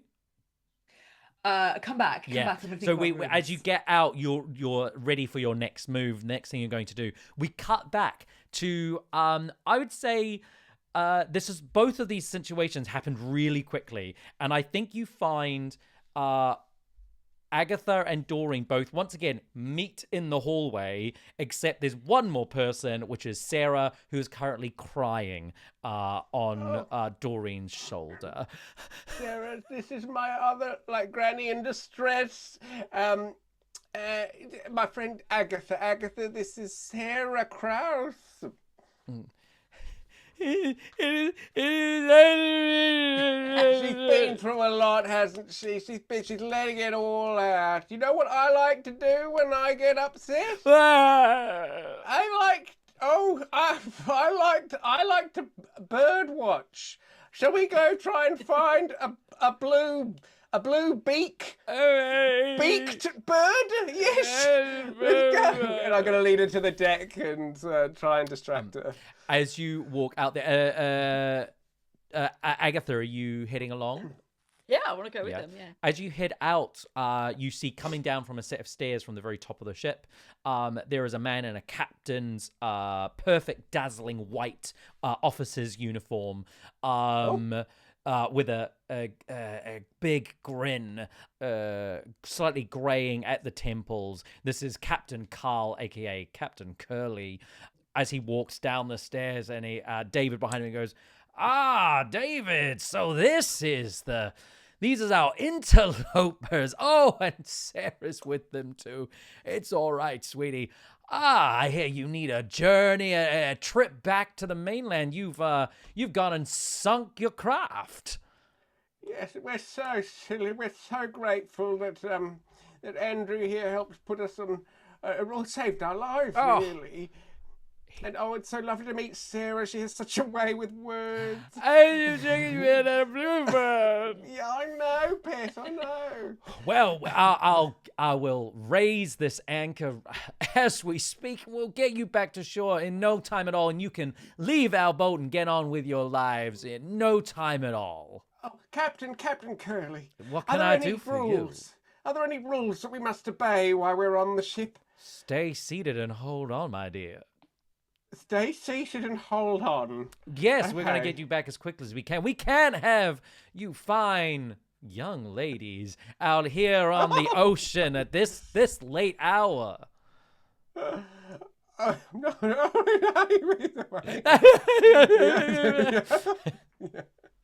And I'm going to do the exact opposite to what he says and stand up and... What was the other thing he said? He said stay seated and... Hold on. Hold on. I'm going to stay standing and not hold on to anything. Put your arms out. And enjoy it. And Titanic it. Yeah. He looks at you and goes, no, that's not quite what I mean. Come, please, sit in the living room. I'd love to hear what brought you out on this evening. All the way out here in the bay. Oh, of course. Well, we were going for a lovely moonlight row, you see. Well, it's so rare that we get a full moon, and as you see, look outside there. You can see the lovely light. You can see some lovely nighttime birds. Yes, we many birds flying across Indeed. by the regal lady at this hour. Yes, I can see it. Mainly seagulls that poor Andrew has to clean the shit out of. But language. I am deeply sorry. That's my sailor's potty mouth coming out there. I hope you can forgive me. Have you ladies been offered any refreshments? Oh, we've had some cocoa. Andrew looked after us very well. Well, I'm sure we can sort you up. Maybe something a little bit stronger to see you on your way. Oh, yes, please. That would be divine. Oh. Why don't you come up to the wheel, and we'll have a little drink as we ride our way back to bay. How does that sound? That sounds lovely, Captain Curly. Oh, what manners, what a gentleman. And he's going to put out his elbow. Oh, great.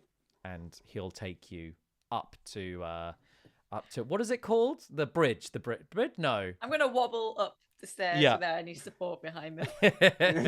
As the two Is, of you head on up. Is she still with me crying? Yeah, she's there. Pretty much you got him one Great. side and her the Yeah. other. Sake. No. Please a crowd, Sarah. As we cut back down, Melanie, what are we up to?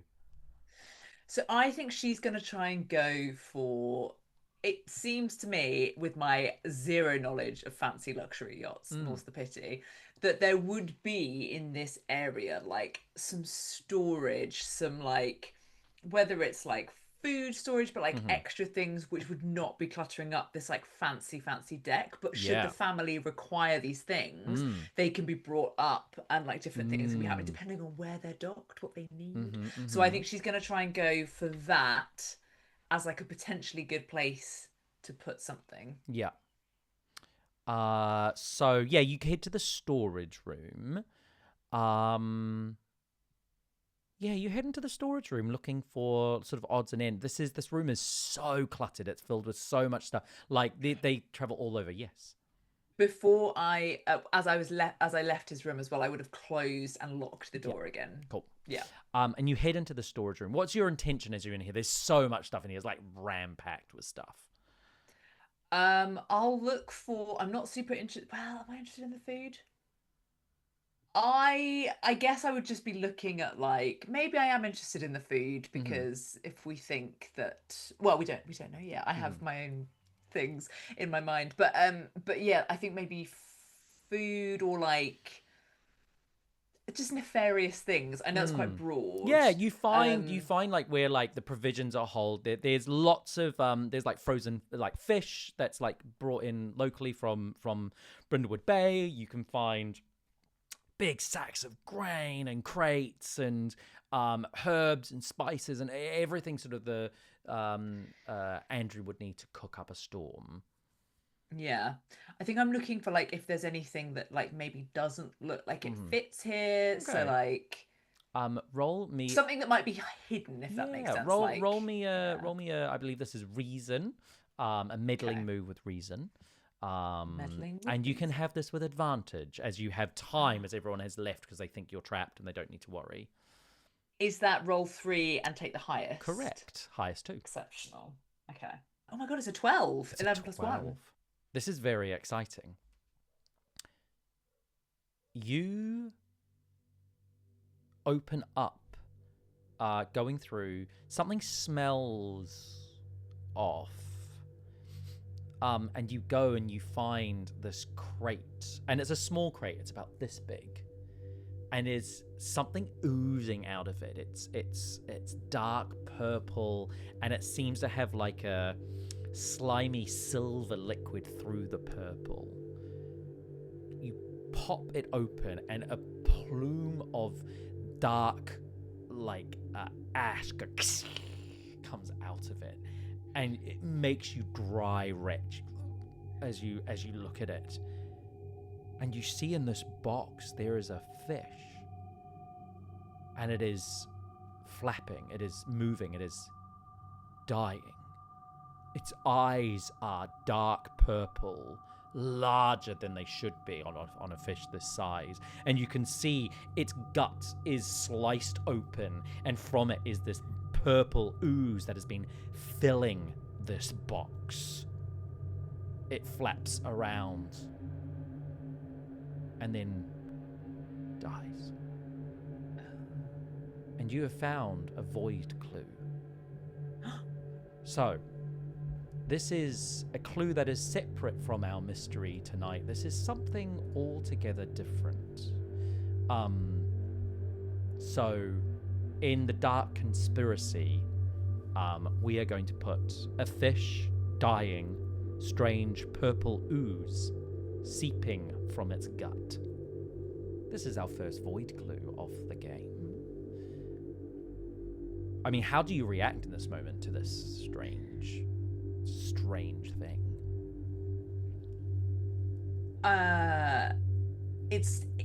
It's what she was looking for something out of place. So there's like a feeling of like this is like definitely not like, this is not right. This shouldn't be here.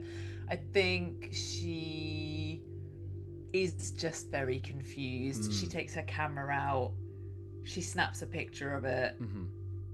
If it smells, she wouldn't do any touching, I don't think. Yeah. My instinct is like, put my hands in it, but she wouldn't do that. As you turn to kind of get out, you're kind of quite repulsed from this. As you turn, you can see. I'm going to also give you a clue in this moment. You find a black diary, quite thin. It's like wedged in. Most of the pages have been torn out. So black diary, most pages torn out. But on the page, kind of one of the rear pages, there's an entry and it just begins. I can't take it anymore. So the clue is a diary entry that says, I just can't take it anymore. This is a torn diary, thick handwriting. And that's 7 clues, I believe you have. Ooh, but you need to get all back together if you want to start a freewheeling conversation. Shall we? I think from there, I would be like, especially having seen that, I think it'll be like, right, it is time to return to the ladies. As you we cut back up into the bridge. I don't know where they steer the ship. The brig? The brig. Bridge. We're not in the brig. You were in the bridge. You were in the brig. Oh, We're yeah, on the I was in the bridge. brig. That's the prison. Okay, yes. You are up there. This is we've got Doreen, Captain Curly, we've got Agatha, and we've got Sarah. Captain Curly has opened a very expensive bottle of whiskey and is pouring you in some beautiful crystal glasses. And he says, you gotta have a good drink before you set sail, especially on a fine night like this with the moon so high. And we also have to raise a toast to our dear departed Albert Kraus. He was a fantastic man, and it is sad to see him go. At that moment, Alison and Andrew walk up and say, and you see Alison, the tall, thin, goes, so we have more stowaways. What more could go wrong on this night? I just wanted some peace. First, my husband dies, and now we're infested by old women. I just wanted to focus on the damn charity event for once. Language! I'm sorry. This is my yacht, and I will use whatever language I please, all right? Be thankful. I apologize. I completely understand. I understand. We are on your boat. I agree. But there is, there is decorum. And you are among your children are present. You should set an example for them. You at this moment you hear coming upstairs. He goes. David's there and going. I'm more than just a child. I run a gallery. I'm an art collector. I'm not a child. And then you hear another voice of going. Did someone come in my room? Does someone want anything? As you see a younger woman, this is the woman with the young woman. This the youngest daughter, Emily, comes up the stairs and going, "What is happening? Why is so much weird stuff happening at the moment?" As she walks up the stairs, as Andrew goes, "Well, we have to be careful because it turns out." Turning to you, Agatha, and Doreen goes, "Your friend was rifling through my bedroom. She is currently locked downstairs, and we are calling the police unless you can give us a good reason not to." I propose that you do call the police so that we can report a murder. I'm sorry. This is Alison says. Are you saying my husband was murdered? Yes. Yes, indeed. I don't know where we start like the freewheeling conversation because I don't know how it works. Yeah, of course. So it's when But this is the perfect to just So Hello, my lovers. yeah, at this moment, we have Melanie walks up the stairs, and Alison, who is reeling from what's like no one. How the hell did you get out? What is going on here? So I look at her directly in the eye and I just say to her, I've been locked up in many a room in my time, my darling, and I give her a wink. So in this moment, I think the theorized move can be done in many different places. It can be done like out of the plate where you sit back in your own homes, like, or out at a coffee shop, or at this moment, in the moment with everyone around you. So we're going to like remove ourselves slightly from the scene as we kind of freeze, and we're going to have a freewheeling discussion about the clues you have. So the way this works is we've got, I believe it's 7 clues that have been found. Is that right? Yes. Yes. Yeah. We're going to have a discussion, all of us as a group. So when we have gathered clues equal to at least half the mystery's complexity rounded up. Oh, wow. I thought it was that we had to get 6. No. So we've got plenty of clues. And we reach consensus about how this murder happened. We roll plus the number of clues we incorporated into the theory, or otherwise explained away, minus the mystery's complexity. So basically, if we manage to include 4 of the clues, we will roll 2d6 plus 4 minus 6. Does that make sense? There's a little, yes. if you can see there's a wonderful Google sheet we are using with all of this. We can click the clues that we've incorporated, and then at the very bottom it will say, we can theorize roll 2d6 plus 1 if we use all 7 clues. What are your theories? What are you thinking? Who murdered, and why and how? Who murdered Albert Kraus? David. Because Yeah. Albert's not his father. Ooh, why do you think this? Why do you think David is not Albert Kraus's father? I think that Emily knew and argued with her mother to tell him, and she told him, and he's all like, I can't take this anymore. But he also has a lover in the theatre, so he decides that before it becomes public knowledge, he will kill him off, or he will extort him for money. That's what I'm thinking. He extorts him for money. It's all fake. So the this is David is extorting his father. Yeah. So the legal letter is fake. The kidnapping of the dog is that the dog is fine. Oh, It's all okay. to get money, and his father discovers it's him. So David kills him, steals his watch, cries over a photo, rips it up, and kicks him in the sea. So we've got all of them. So David can't take it anymore. This kind of family dynamic that he's not actually Albert Kraus is not his actually father. He's having this he's had this love letter. This love letter's like, you've got to do it now. You've got to tell him that you're not his father anymore. You know that he's not your father. Maybe in the letter there is something about there's something about I can't look after your dog anymore. Like, so then we're including that clue. Great. So we also heard this. That argument. What was the argument? The heated argument between Emily and Alison, so the youngest daughter. So that was. She knows. She knows. She told him.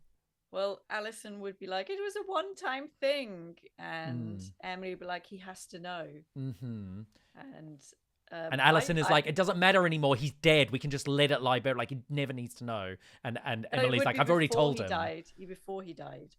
Oh, so that's the catalyst of him. Mm-hmm. What the thing is, if he's not his son, and it becomes public knowledge, he won't have it. Or you could change his will if he maybe Albert didn't know, and he'll take him out of the will. So he's knocking him off now.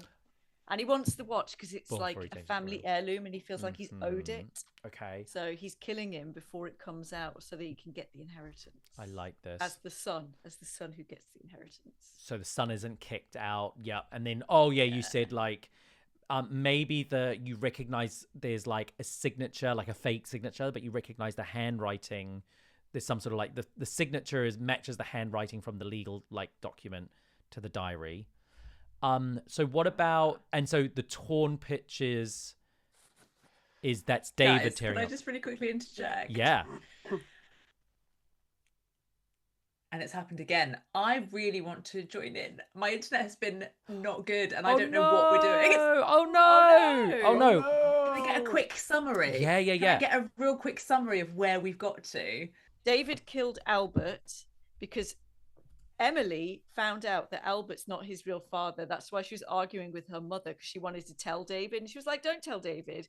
And then David found out, and he realizes that he wants to marry his like theatre lover, but he can't if his father finds out, because he'll lose his inheritance. So he kills his father and throws him overboard, but he steals the watch because he feels like he's owed it. Mm-hmm. Yeah, because he's super bitter about him not being his father, and he cries over a photo and rips it up. And also he's been extorting his father to try and get money off him. Okay, sorry, I got it all wrong. He's been extorting his father to get money off him. Like, the letter is fake, the dog is with his lover, it's not really kidnapped, and his father finds out, and that's why he kills him. Another reason. It's complex. It's got layers. So much complexity. So the watch thing, can we say that the watch thing is because David tried to do the thing where it's like the watch would have stopped because it'd gone into the water, but then he's tried to alter the time but forgotten that he's like turned it back on again, because when he hit the side of the boat, it like stopped working, and then David has fixed it. Is that a little bit like? Yeah. Okay. No, yeah, I think that's Because cool. he's that works. Yeah. Also, who's going to be David's father? Oh, well, maybe we'll find Andrew. out. So. Oh yeah, gotta be Captain Curly. So, at this point, is this true? So, someone needs to roll 2d6 plus 1. So let's just read this. So on a 10 plus, that is the correct solution. On a 7 plus, it is correct, but I will add an unwelcome complication to the solution itself, or I will present a dangerous complication to take down the culprit and save the day. Or that is not the correct solution. I will react. Or a D12 will involve the dark conspiracy in some way. God. So who's I feel like you should roll. Yeah. Oh, definitely. So 2d6 plus 1. Oh my God, 6 and 5, 11, 12. Wow. I've been rolling really well. So good. Amazing. It was too good a theory to not be true. Brilliant. Okay, so so at this moment you've come up the stairs. Doreen's come up the stairs with this, like, maybe the final bit of like the clues, like for you to start piecing this together. Alison kind of goes, my husband was not murdered. And then what do at this moment, question for you guys, do we act out this scene? Like, who do you want to like sort of tell them how it's explained? But they're all sitting around in the classic kind of, everyone sits around and finds out who the murderer is. Yeah, so at this moment, Curly is Captain Curly is taking you all back to shore, where you all sit down. Like the Alison says, this is before you've revealed anything. She says, everybody just sit down. We're going to sit here until we get back, so we can keep an eye on you, and then turn you over to the police. At this moment, you see David, who's like crossed his arms and legs and is like turned away from you, and he's just playing with the watch at his side. David did it. I'm sorry. I did what? That's the thing, David. Weren't you terribly bitter about the secret that you found out that Emily told you? Emily there, who's been on her phone, like texting or sending messages, looks up and says, I'm sorry, David, Mother knows. And David turns and goes, what? No. Fine, everyone. I know that Albert wasn't my father. And you all kept this from me for so long. Trying to keep me... But I didn't kill him. I was annoyed at all of you, actually, that no one had told me. I'm an artist. This could have been used for, like, my art. I could have been a tortured artist instead of a fucking rich twat. Language! Oh. Except you would have lost your inheritance as the only son. And also, we know that you've been extorting your father with a fake dog kidnapping and a fake legal letter. Emily goes, Sarah goes, Sammy the Samoyed? I'm going to take a hand and say, Sammy. Samson's safe and well, isn't he, David? With your West End harlot?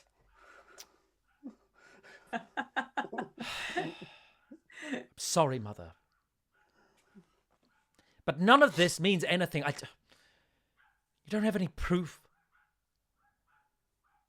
As he's like holding the watch in his hand. You have no proof that I did this. Oh, except we do, David. We have this diary with your writing and this extortion letter with your writing and this letter from your lover who has the dog. And she mentions it here. As he sort of like pales, Alison goes, son, is this true? What have you done? David there goes, you don't even care for your husband. You're more interested in your fundraisers and your charity events. You don't even know what your children are going through. Do you even know that Emily is selling off half the estate on Vinted? And Sarah is a mess. Look at her, and you don't give a shit about any of us. Don't say it! Oh, David, I know why you ripped up this photo as well, that we collected these pieces. But why? Why did you take the watch? That watch. He wasn't my father, but he still raised me. And that watch has so much sentimental value, and in 30 years, when this all blows over, I can hang it in a gallery and make a fortune! And who was your real father? Melanie, I hand over to you. I just think we all just need to come clean. Andrew, step forward, please. Andrew sort of looks Alison. around. Andrew sort of, and Alison sort of like clock eyes to each other, and Sarah goes, All right, it is a really nice yacht, but it isn't that big, is it? Let's be honest. These things do happen. Rooms that locking doors. It's all a bit romantic. We don't blame you, but he does deserve to know who his daddy is. It's not just the chocolate that was hot in this ship. what did you say? I know, I botched it. I just went with it. I was like, great. It's not just the chocolate that's hot in this ship. I thought you said not that, but I understand. I understand what I completely understood. I now understand. As you pull up, there is sirens outside on the dock as police officers are all there. You have standing on the front of the dock, thumbs in his like vest. You see PC Maple there, just eyeing and shaking his head as the three mavens walk off the boat, already handing over evidence to the police. Cuffs are thrown onto David, who is lowered into a police van. As the three of you stand, PC Maple said, what was the one thing that I said to you all? I like just what, like a crowbar with some blood on it, or I don't know, like just, you did, look, you're making me look like a fool. Oh no, Constable Maple, we didn't mean to do that, did we, ladies? No, but he basically confessed himself to us. It was out of our control. If only Alison had said no instead of let's go to Coco. Come on. As the scene fades to black and the the credits begin to roll on this first episode, Dad Overboard. Ba, ba, ba. And as the credits end, we see the yacht going back into the harbor, but we see the shoulders of Andrew stood there watching the boat go without him. He has a small satchel next to him, and out of it he pulls out a mask, porcelain, blank face, and he puts it on and he ties it up. And he walks down the shore. The camera pans out, and we see the moonlight filling Brindlewood Bay. Andrew joins a circle of figures, all in cloaks and these porcelain Greek theatre masks. They stand around a fire, smoke billowing. And as the camera pans following the smoke, we see, silhouetted in the moonlight, a figure emerging from the smoke, arms reaching out, reaching over Brindlewood Bay. And the episode ends. And that was episode 1 of Brindlewood Bay. We have some things to tidy up at the end of our first episode, so let me just quickly do that, see if this is important to have on camera, or we'll cut to it later. That was everyone. You solved your first mystery. Let's have a look. So we're going to have a little look at experience points. So starting with being Agatha. You solved a mystery. So everyone who has solved a mystery, you get a point. Agatha, do we believe that Agatha has behaved like a woman half her age? Well, she said she did. So it must be true. Definitely flirting with everyone left, right, and centre. Yeah. Do we think so? The hair came down. Yeah. All right. And did you dote on someone? Who was it? I don't know if I did dote on someone. Okay. So that is 2 experience points for you. You can mark those off. Doreen, did you solve a mystery today? Yes, you did. Yeah, kind of. I feel like Bing solved it, and I was there. I mean, you all absolutely solved it. Did the murder maven solve a mystery? Yes, you did. Did you dote on someone today? Oh, Constable mate. Oh my goodness. I feel like I did. Yeah.